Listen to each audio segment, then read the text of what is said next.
of the NDA. You will have to jump off a cliff just knowing that you will not crash.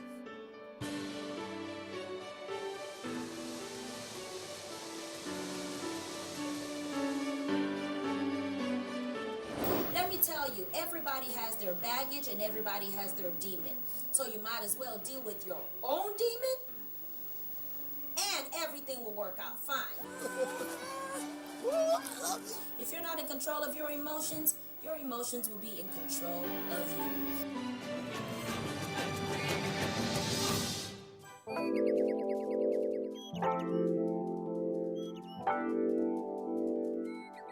Yeah, fear is that unpleasant experience of a perceptual threat.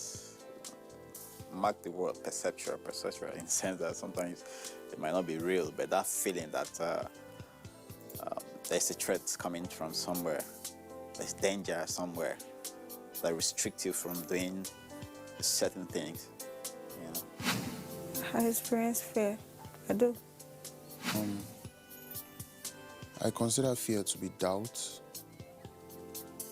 It's more like faith in the opposite direction. Fear is something that could cripple the mind.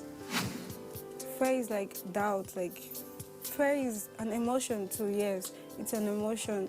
It's you being afraid of something that is coming, is about to come, or something. It's just like, it's the opposite of faith. Like, you're not assured of an expected end or stuff like that. Yeah. It doesn't exist real. It's been cooked up in our brains that, okay, this thing registers as danger, this thing registers as threat. So I shouldn't dare it. But I get scared every day. Like, fear comes each day. And I'm actually still that kind of person that is still scared of darkness. So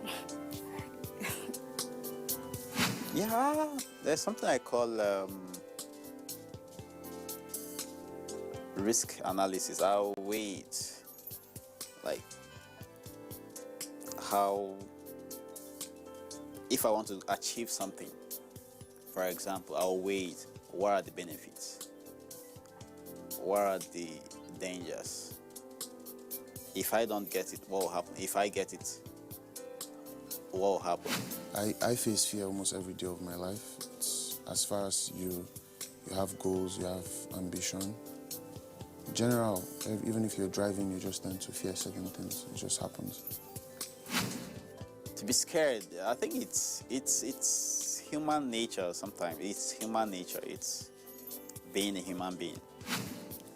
How I manage fear as a person is, firstly, I have to educate myself about certain things. There are a few things I have control over, and there's this popular saying like Hakuna Matata. You just know that regardless of everything, it's going to be all right. So that's it. I maintain that mindset, just knowing that there's a future. It's going to get better. It's you overcoming this fear that makes you people look at you more like you're an extraordinary being. As a human being, there are many things you have no control over. So fear is an emotion that comes from the mind. I think it stems from your mind and your thoughts. It's how you motivate yourself, the kind of things you feed into your system. It could be self-affirmation, that, yeah, telling yourself that I'm good enough, I'm strong enough, I can stand this, people have done this before. So you should believe in yourself. Without believing in yourself, you won't be able to manage any fear. Like, it's life, like things will surely be thrown at you, like you'll be scared about so many things, about issues and stuff like that. But then you should believe in yourself, you will be fine. Like, people who have that challenge of fear, they should know that first, it's a human emotion. It's a feeling. So it's up to you to look at it as this is not real. It's just a doubt of the unknown, what you don't know, and something you're just very skeptical about. That's fear. It's just that thinking in your head. You can overcome it. do the things you like to do and ignore that thing that you feel that is a threat. I stay optimistic.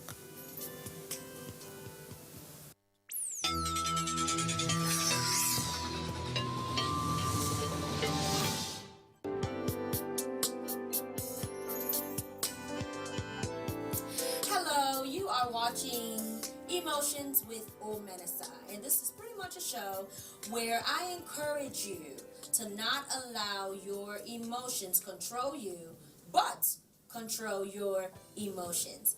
Today my topic is going to be on fear. Fear. Remember, fear means false evidence appearing real. It is not real. Fear has made a lot of people do very, very stupid things. I would never forget when I was auditioning for American Idol. I had auditioned for American Idol 7 times.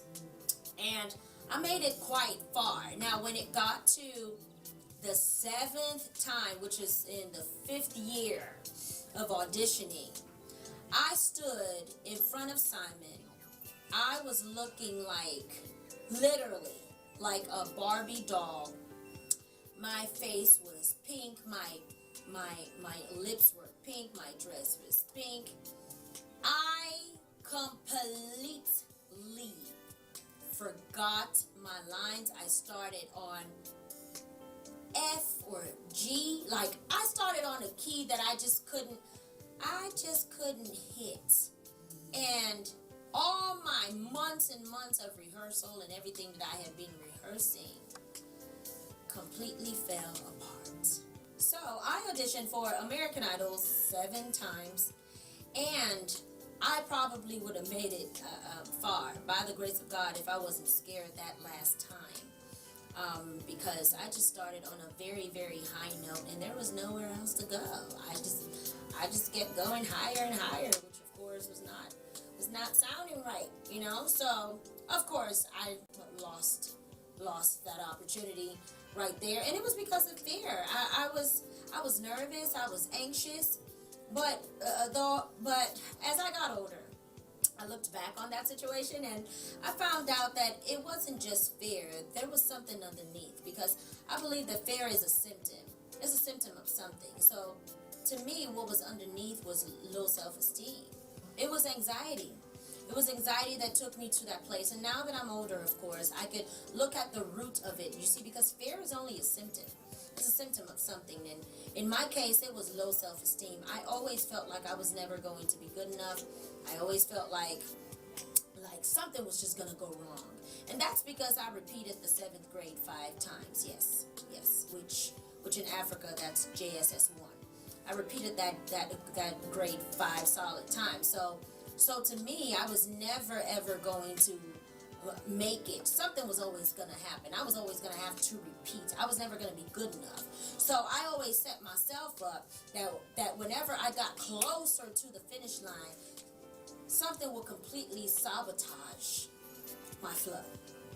So some people just sabotage their chances because they don't even know the root of what it is that they're dealing with. For me, it was low self-esteem. For me, it was that something is going to happen. Something is just going to obstruct my flow. And basically, when I went on American Idol, something did happen. I started on a outrageous key, and there was nowhere else to go.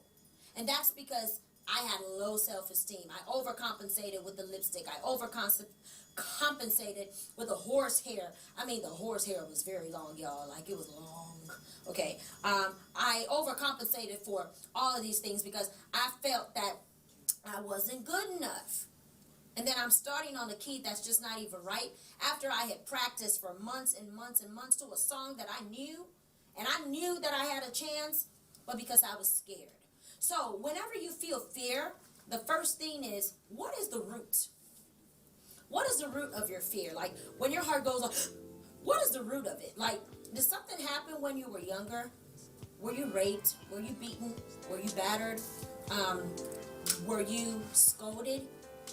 What happened? You know, so whenever you feel that fear, now I'm not talking about horror movies and, no. I mean, you really should be scared for that. okay? That's kind of normal. But it's still not real, okay? So it's still false appearances, false evidence appearing to be real. Anyway, let's talk about the tips of overcoming fear. First of all, you have to take time out. Take time out to breathe, relax.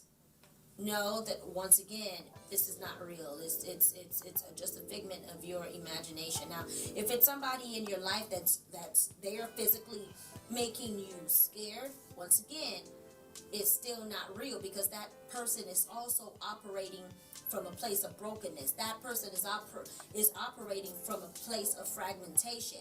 So once again, it's a symptom. They are responding to you the way that they are responding because they are also scared.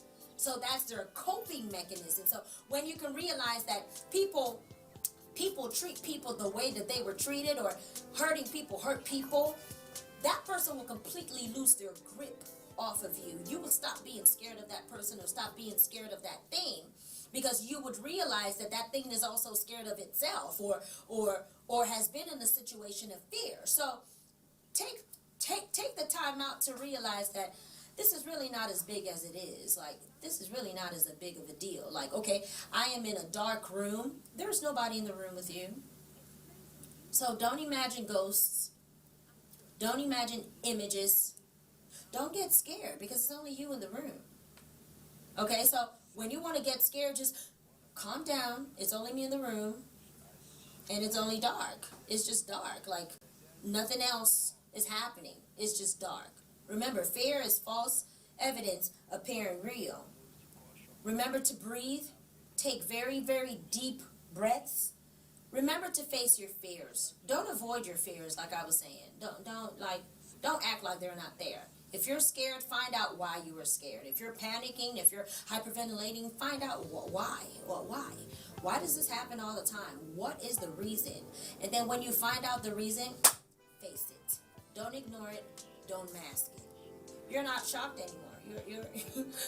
You're not freaking out anymore. It's a part of a life tip is to always be. Some people will say that this is negative and pessimistic, because especially in those who are religious, like, we tend to, faith, and all of that is good, but sometimes, like, we do have to face reality, and I'm the kind of person who actually thinks of the worst case scenario. I really do. I have had too many scares in my life. I have had too many impromptus. I have had too many shocking incidences in my life, in my family, in my marriage, in my health. Just too much drama has gone on in my process and in my journey. I don't allow anything to catch me off guard anymore. So when I wake up in the morning, I tell myself to forgive everybody before they offend me. Nothing catches me off guard. I already think about the worst case scenario. I don't speak it. I don't confess it, because whatever comes out of your mouth does come to pass. But I have kind of already resolved in my mind that nothing could ever supersede the other. Nothing really can, except death. And then I'm still not going to be here to even face it. So why worry and why bother? So the best way to handle fear is just think of the worst case scenario before it even happens. And then when something happens, it's not as bad as what you thought of. It could never be as bad, So that's another way. And then another way is to just visualize calm. Visualize peace. Visualize that everything is still. Everything is free. Everything is wonderful. Everything is happy. Everything is the way that it should be. Being scared about your future doesn't make any sense. You haven't gotten there yet. You can't do anything about it. You can't do anything about it. You can only do something about now. And you know what? That's a great way to alleviate fear. Is to make sure that the dumb mistakes that we made yesterday, that we don't make them today. So we learn from our yesterday, and we make sure that we're living the best that we can live now. We take control of now. So sometimes fear is actually a good thing because it, pushes us and it strains us. It puts pressure on us to be more and all that we can be. Sometimes it's also a symptom that something is wrong. And many times it's really false evidence appearing real. But there is a root to it. Work on your confidence. Work on your self-esteem. Work on how you view things. Work on your perspective. If you have a positive outlook on life, a lot of things wouldn't catch you off guard. And even if they do, like, they wouldn't scare you to death. So visualize a happy place. Think about a beach. Think about swimming. And don't just think about sleeping. Actually sleep. That really calms your nerves. That has worked for me. I just sleep a lot these days. I don't even bother. I just sleep it out. So sleep if you have to. Don't use alcohol, drugs, sex, and just all kinds of destructive measures to bask and hide your fear. Fear is synonymous to pain. That's a topic for another day. So the same way that I would tell you to handle pain, which is to face it, because pain is painful and you don't want to just keep being in pain, so you're going to have to face it. It's the same thing that I'll tell you about fear. You're going to have to face it at some point. You have to face what's underneath. Like, you have to face what fear is telling you. It's trying to talk to you. It's trying to tell you something. So pay attention to it. And remember to reward yourself. When you have finally made that dreaded call, when you have finally made that phone call, when you have finally taken care of that situation, when you have finally nipped that in the bud, when you have finally auditioned, when you have finally gone for that interview, when you have finally confronted that person that has been bullying you, when you have finally overcome and conquered your fear, reward yourself. Take yourself out on a date. Take yourself out on a date. Buy yourself a gift. Spend time with yourself. Jubilate. Applaud yourself. Applaud yourself. Now, when I finally made it on Gospel Dream, and I was part of the top 10, I was a semi-finalist. That was a major fear for me because I had done Sunday Best, I had done American Idol, I had done all kinds of competitions my whole life, and then I ended up on Gospel Dream in Nashville. And, it just, actually, I was very shocked. And that's what pain and fear and low self-esteem does, is it makes you shocked when you really do win the award. Like, when you really do get in the door, you just get shocked because you're so used to failing.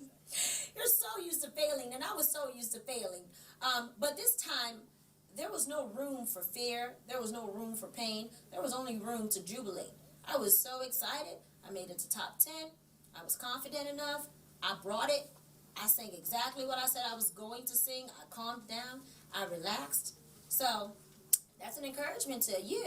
Is go for that job interview. Stop thinking about tomorrow. Stop thinking, oh, what if they don't call me back? What if they don't like me?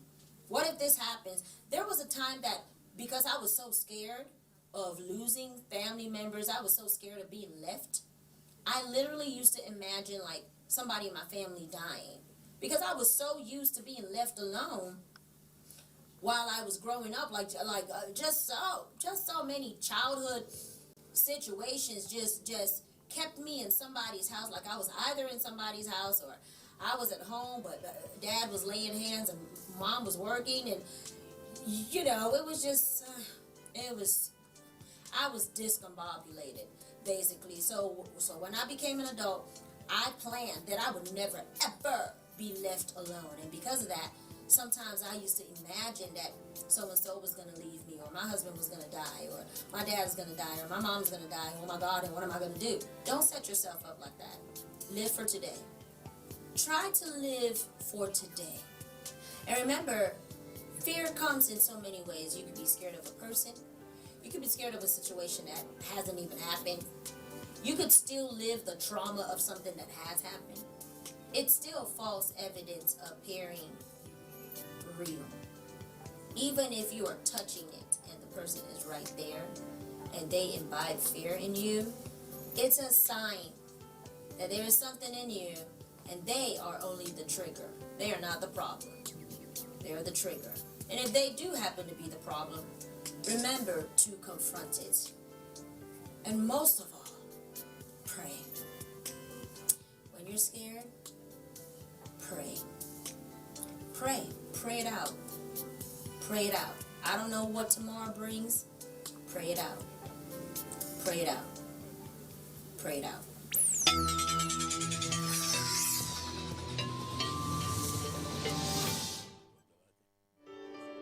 You will have to jump off a cliff just knowing that you will not crash.